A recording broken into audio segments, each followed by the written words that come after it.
독일 잠수함이 최고라고요?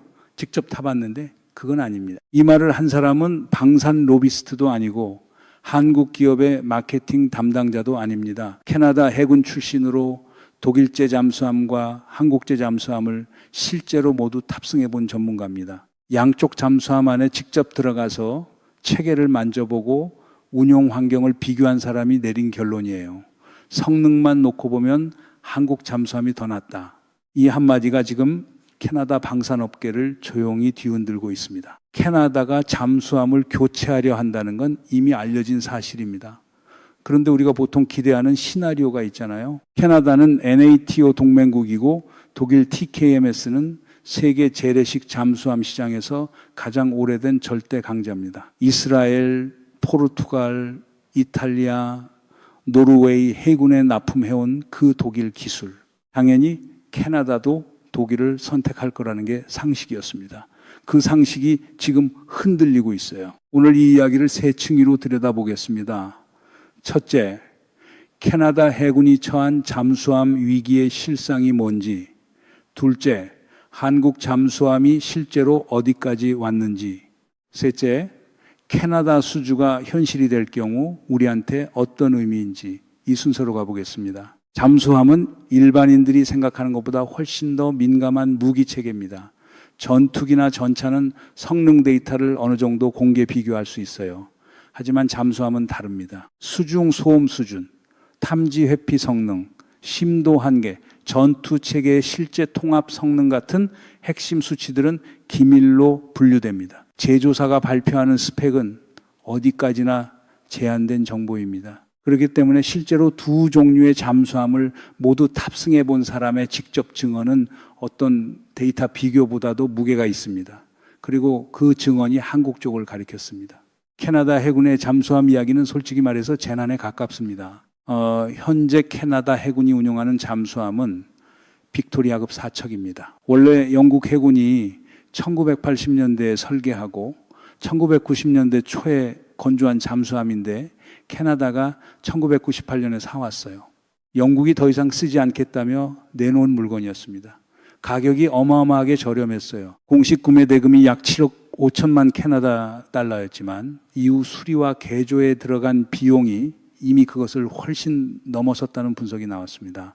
영국도 다시는 쓰기 싫었던 잠수함에 캐나다는 계속 돈을 붓고 있는 셈입니다. 사온 이후에도 문제는 끊이지 않았어요. 2004년 HMCS 치치무에서 화재가 발생했습니다. 잠수함이 대서양을 이동하던 중이었는데 노후 전기 배선에서 불이 났어요. 1명이 사망하고 8명이 부상을 입었습니다. 캐나다 국방부 조사 보고서는 잠수함의 유지 상태와 영국에서 인수할 당시의 결함을 주요 원인으로 지목했습니다. 2014년에는 HMCS 코너브룩이 해저 안반에 충돌했고 이후 수년간 수리 상태로 운항이 불가능했습니다. 최근까지도 4척 가운데 실제로 작전에 투입 가능한 함정이 동시에 2척을 넘기기 어렵다는 평가가 반복됐습니다. 이 상황이 오래 지속되면서 캐나다 해군 내부에서는 잠수함 근무를 꺼리는 분위기가 실제로 생겨났습니다. 전직 승조원들 사이에서 언제 무슨 일이 생길지 모른다는 인식이 퍼진 건 공공연한 사실이에요. 기술이 부족해서가 아닙니다. 배가 너무 낡아서입니다. 최고의 훈련을 받은 승조원이 신뢰할 수 없는 장비를 운용해야 하는 상황. 그게 지금 캐나다 잠수함 전력의 현실입니다. 수리 비용도 천문학적입니다. 빅토리아급 1척을 수리하고 작전 가능 상태로 유지하는 비용이 당초 예상을 훨씬 초과했어요. 캐나다 의회 예산처의 분석에 따르면 빅토리아급 운용에 투입된 실제 비용은 당초 계획 대비 수십억 캐나다 달러를 초과한 것으로 추정됩니다. 헐값에 사왔지만 유지하는 데 돈이 쏟아진 겁니다. 더 심각한 문제는 이 돈을 쏟아붓고도 전력 수준이 나아지지 않았다는 점입니다. 캐나다 상원 국가안보국방위원회는 2012년 그리고 이후에도 반복적으로 보고서를 내면서 잠수함 전력의 심각성을 경고했습니다. 보고서들은 공통적으로 같은 결론에 도달했어요. 현재 체계로는 캐나다 해안 방어와 북극 주권 확보에 필요한 수중 전력을 유지할 수 없다. 이건 군 내부의 불평이 아니라 의회 차원에서 공식화된 경고였습니다. 그 사이 안보 환경은 빠르게 바뀌었습니다.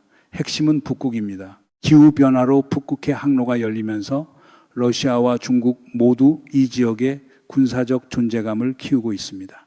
러시아 북방함대는 북극해 잠수함 전력을 꾸준히 강화해왔고 2023년 기준으로 핵추진 잠수함을 포함한 대규모 전력을 이 지역에 배치하고 있습니다. 중국도 2018년 공식 전략문서에서 북극을 빙상 실크로드로 명명하며 진출 의지를 분명히 했습니다. 캐나다가 영토 주권을 주장하는 북서 항로를 실효적으로 통제하려면 얼음 아래를 다닐 수 있는 잠수함이 반드시 필요한데 지금 캐나다가 가진 빅토리아급으로는 그 임무를 수행하기가 매우 어렵습니다. 더 이상 결정을 미룰 수 없게 됐습니다. 캐나다 정부는 2023년 빅토리아급을 대체할 신형 잠수함 획득 계획을 공식화했습니다. 최대 12척, 총 사업비는 수백억 캐나다 달러에 달하는 대형 사업입니다. 캐나다 전체 국방 예산에서 수십 년에 한 번 나올까 말까 한 규모의 계약이에요. 납품 파트너가 어느 나라가 되느냐에 따라 그 나라의 방산 지형이 달라질 수 있는 빅딜입니다. 세계 잠수함 업계가 일제히 눈을 돌렸습니다. 그렇다면 누가 후보냐고요? 가장 먼저 떠오르는 이름은 독일이었습니다. TKMS 티센크루프 마린 시스템스는 세계 재래식 잠수함 시장에서 오랫동안 독보적인 위치를 차지해온 기업입니다. 이 회사가 설계한 타이프 212와 그 파생형들은 독일 해군을 포함해 이탈리아, 포르투갈, 노르웨이, 그리스, 이스라엘, 싱가포르 해군에 납품됐습니다. 특히 연료전지 기반의 AIP, 즉 공기 불요 추진 체계에서 독일제는 세계 최고 수준으로 평가받습니다. AIP란 디젤 잠수함이 스노클을 올리지 않고도 수중에서 장시간 이동할 수 있게 해주는 기술인데 이 분야에서 독일의 기술적 선도를 인정하지 않는 전문가는 거의 없었습니다. 캐나다 입장에서 독일을 선택하는 건 가장 예측 가능하고 안전한 경로입니다. NATO 동맹국 검증된 기술 수십 년의 납품 이력 그리고 서방 정보 동맹 구조 안에서의 호환성, 리스크를 최소화하는 선택입니다. 그런데 여기서 의외의 목소리가 나왔습니다. 실제로 두 나라 잠수함을 모두 탑승해 본 전문가의 말입니다. 성능을 비교했을 때 한국 쪽이 낫다. 다 타봤기 때문에 비교할 수 있다고 했습니다. 이건 홍보 발언이 아닙니다. 외교적 립서비스도 아닙니다. 탑승 경험에서 나온 운용자의 기술적 평가입니다. 그리고 이 발언이 유독 무게를 갖는 이유가 있어요. 방산 계약에서 전문가 의견은 크게 두 종류로 나뉩니다. 하나는 스펙 비교입니다. 재원표, 설계 문서, 제조사 발표 자료를 비교하는 방식이에요. 다른 하나는 운용 경험에서 나오는 평가입니다. 실제로 탑승하고 조작하고 한계를 확인한 사람의 말입니다. 방산 전문가들은 두 번째 종류의 평가가 훨씬 더 신뢰도가 높다고 말합니다. 스펙 문서는 제조사가 최적 조건에서 측정한 수치지만 운용자의 평가는 현실 환경에서 나온 결과이기 때문입니다. 그렇다면 물음이 하나 남습니다. 한국 잠수함의 실체는 뭔가요? 한국이 잠수함을 처음 도입한 건 1992년입니다. 독일 TKMS로부터 타입 209를 기술 이전 방식으로 도입했습니다. 그때 한국은 말 그대로 잠수함 제조의 기초를 독일에서 배웠습니다. 설계도를 받아서 처음부터 이해하는 과정, 독일 기술자들이 지도하는 아래에서 조립하는 과정이 그대로 진행됐어요. 독일이 스승이었고 한국은 학생이었습니다. 그 후 30년이 지났습니다. 지금 한국이 자체 개발해 실전 배치한 잠수함은 KSS-EI 장보고 투리아이급, 그 일본함 이름이 도산 안창호함입니다. 수중 배수량 3, 700톤입니다. 독일이 네이토 동맹국들에게 납품하는 타이프 212A의 수중 배수량이 약 800톤이니까 2배를 넘습니다. 크기만 큰 게 아닙니다. 리튬이온 배터리 기반의 차세대 추진 체계를 적용했고 세계 최초로 수중 발사 탄도미사일, 즉 SLBM을 위한 수직 발사관 6기를 갖추고 있습니다. 현무 2B 탄도미사일이 이 발사관에서 수중 발사 시험에 성공했습니다. 여기에 잠대함 미사일, 중어뢰까지 포함하면 화력 구성에서 독일 타입 212와는 전혀 다른 급의 전력입니다. 배치2 버전은 소나 성능과 전투관리 체계가 추가로 업그레이드 됐고 2024년 기준으로 장보고 II급은 이미 한국 해군의 복수 함정이 인도된 상태입니다. 설계부터 건조, 실전 배치까지 예정 일정보다 늦지 않게 진행됐다는 점도 주목할 부분입니다. 여기서 중요한 것 하나를 더 짚어야 합니다. 소음입니다. 잠수함에서 소음은 생존의 문제입니다. 소음이 낮을수록 적의 음파 탐지를 피할 수 있고 그만큼 더 오래, 더 깊이 작전을 수행할 수 있습니다. 한국조선소가 상선을 건조하면서 수십 년간 갈고 닦아온 진동 차단 기술과 방음 구조 설계가 군함에서 빛을 발하는 게 바로 이 부분입니다. KSS 트리아이의 저소음 성능이 구체적으로 어느 수준인지는 기밀이지만 현장 전문가들 사이에서는 상당히 높은 평가가 이어지고 있습니다. 실제로 한국 잠수함을 경험한 외국 전문가가 직접 타봤다는 전제 아래 긍정적 비교를 내놓는다는 건 이 소음 성능에서도 경쟁력이 있다는 신호로 익힙니다. 어떻게 이게 가능했을까요? 답은 조선업에 있습니다. 한국은 지난 40년간 세계 상선 건조 시장에서 1위 또는 2위를 유지해 온 나라입니다. HD 현대중공업과 하나오션은 LNG 운반선, 초대형 컨테이너선, 심해 드릴십처럼 세계 최고 기술 수준을 요구하는 선박을 반복해서 납기에 맞춰 납품해온 기업들입니다. 이 역량이 군함 건조로 그대로 이어졌습니다.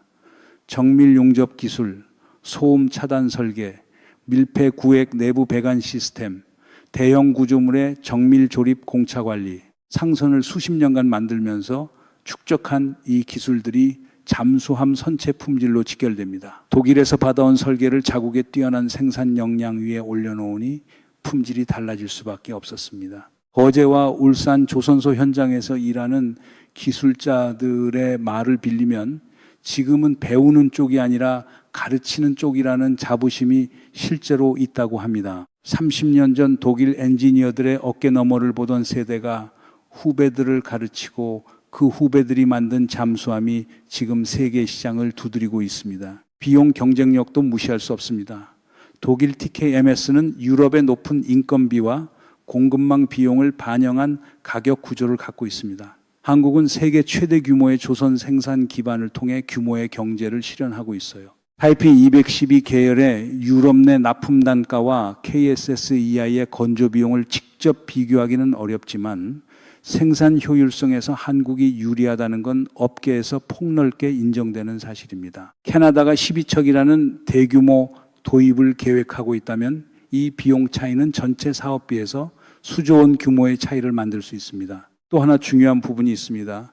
납기 신뢰성입니다. 하나오션과 HD 현대중공업은 세계 최대 규모의 조선소를 운영하고 있고 민간 상선 수주 물량을 소화하면서 동시에 군함을 건조할 수 있는 생산 능력을 갖추고 있습니다. 독일 조선소가 현재 수주 전량 부담과 유럽 내 생산 능력 한계를 안고 있다는 점과 비교하면 대규모 잠수함 사업에서 납기 리스크는 한국 쪽이 오히려 낮을 수 있습니다. 캐나다처럼 빠른 전력화가 필요한 상황에서 이 부분은 기술 스펙 못지않게 중요한 결정 변수입니다. 청출어람이라는 말이 있습니다. 쪽빛은 남색에서 나왔지만 남색보다 더 푸르다는 뜻입니다. 독일은 한국에게 잠수함 설계를 팔았는데 한국은 그 설계를 받아 독일 잠수함을 뛰어넘는 전력을 만들었습니다. 하지만 여기서 냉정하게 한 가지를 짚고 넘어가야 합니다. 기술 우위가 곧 수주로 이어진다는 보장은 없습니다. 캐나다는 파이브 아이스 정보동맹 국가입니다. 미국, 영국, 호주, 뉴질랜드와 함께 최고 등급의 군사기밀을 공유하는 구조입니다. 핵심 군사 플랫폼을 비동맹 국가에서 구매하는 데 대한 내부적인 저항이 없다고 보기 어렵습니다. 독일 TKMS 역시 기술 이전과 현지 생산 조건에서 훨씬 유연한 협상 카드를 갖고 있습니다. 캐나다 정치권의 산업 이익 고려도 있습니다. 독일이냐 한국이냐의 경쟁이 기술 스펙만으로 결정되지 않는다는 건 현실입니다. 그럼에도 불구하고 이미 바뀐 것이 있습니다. 세계 방산업계에서 한국이 이 테이블에 올라왔다는 사실 자체입니다. 10년 전이었다면 캐나다 잠수함 사업에서 한국이 진지하게 거론됐을까요? 그렇지 않았을 겁니다. 지금은 다릅니다. 기술 비교 논의 안에서 한국이 독일과 어깨를 나란히 하고 있고 실제로 양쪽을 탑승해 본 전문가가 한국 쪽을 선택하고 있습니다. 그 자체가 이미 커다란 변화입니다. 그렇다면 이게 우리한테는 무슨 의미일까요? 첫 번째는 수주 도미노 가능성입니다. 방산업계에서는 잠수함 계약이 수상 전투함 계약으로 이어진다는 게 거의 공식처럼 통합니다. 잠수함을 한 나라 해군에 납품하게 되면 그 나라 해군의 운용 체계와 정비 네트워크가 연결되고 그 신뢰가 다른 플랫폼 도입으로 이어지는 겁니다. 이번 캐나다 협상에서 직접 언급됐던 부분이기도 합니다. 잠수함을 팔면 수상 전투함 수주도 따라온다고 캐나다 해군은 2030년대를 기점으로 수상 전투함 교체도 계획하고 있습니다. 잠수함은 문을 여는 열쇠입니다. 두 번째는 K방산의 브랜드 전환입니다. 지금까지 한국 방산에 대한 국제사회의 주된 인식은 이런 것이었습니다. 가성비가 좋다. 납기를 잘 지킨다. 폴란드, 루마니아에서 K전차와 K9 자주포 대형 수주가 나왔을 때도 주된 이유는 빠른 납품 능력과 합리적인 가격이었습니다. 그런데 잠수함은 다른 카테고리입니다. 잠수함은 가성비로 파는 무기가 아닙니다. 운용 안정성과 기술 신뢰도가 계약의 핵심입니다. 캐나다가 한국 잠수함을 선택한다면 그 메시지는 명확합니다. 싸서 산 게 아니라 좋아서 샀다. 이 한 건이 K방산 브랜드를 완전히 다른 차원으로 올려놓습니다. 세 번째는 전략적 네트워크의 확장입니다. 캐나다는 G7 국가이고 북미 안보 구조의 핵심 축입니다. 한국과 캐나다 사이의 방산 협력이 깊어진다는 건 단순한 수출 실적 이상의 의미가 있습니다. 방산 협력은 군사기술 공유, 정보 교류, 그리고 안보 논의 채널로 연결되는 경향이 있습니다. 북한이 러시아와 군사기술 협력을 확대하고 러시아가 북극에서 영향력을 키우는 지금 캐나다와의 방산 연결은 우리 안보 지형과 직결됩니다. 수천 킬로미터 떨어진 캐나다 북극의 안보가 한반도 안보와 같은 방정식 안에 들어올 수 있다는 얘기입니다. 네 번째는 유럽 시장 진입의 발판입니다.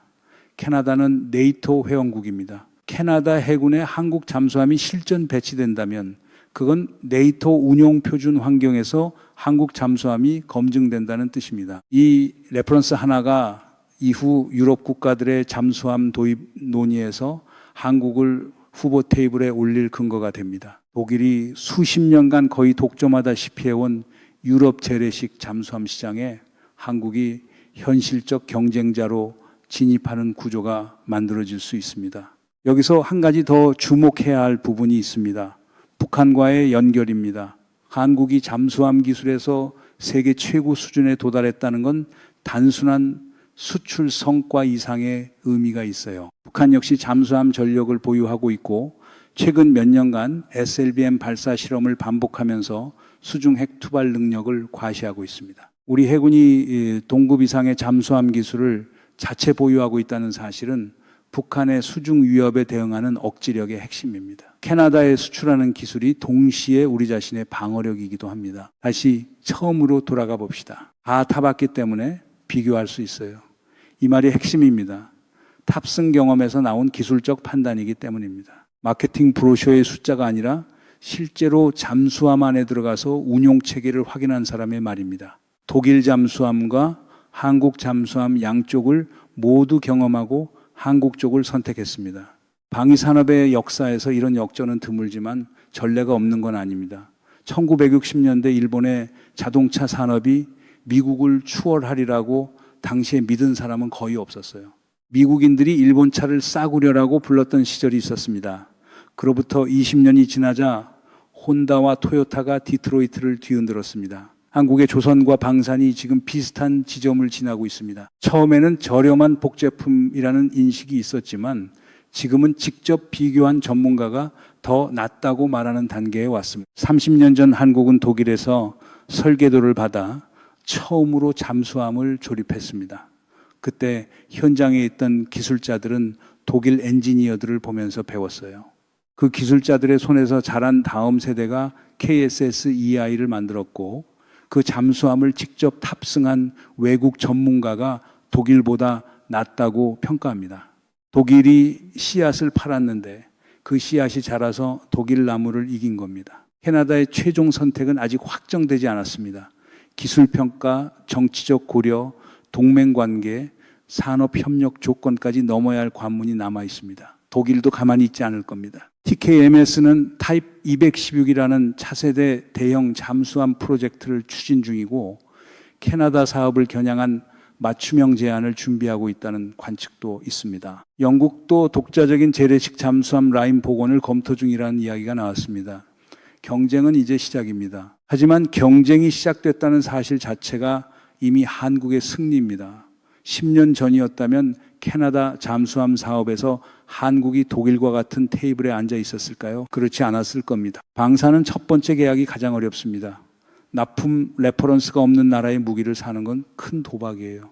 하지만 한국은 이미 폴란드에 K와 K9를 납품하면서 그 문턱을 넘었고 UAE와 호주 같은 나라에서도 한국 방산 장비의 신뢰도가 쌓이고 있습니다. 잠수함 분야에서 캐나다라는 G7 레퍼런스가 더해진다면 이후의 문은 훨씬 낮아질 겁니다. 세계 방위산업의 무게중심이 어디로 이동하고 있는지 그 방향은 이미 정해졌습니다. 그리고 그 방향의 끝에 한국이 있습니다.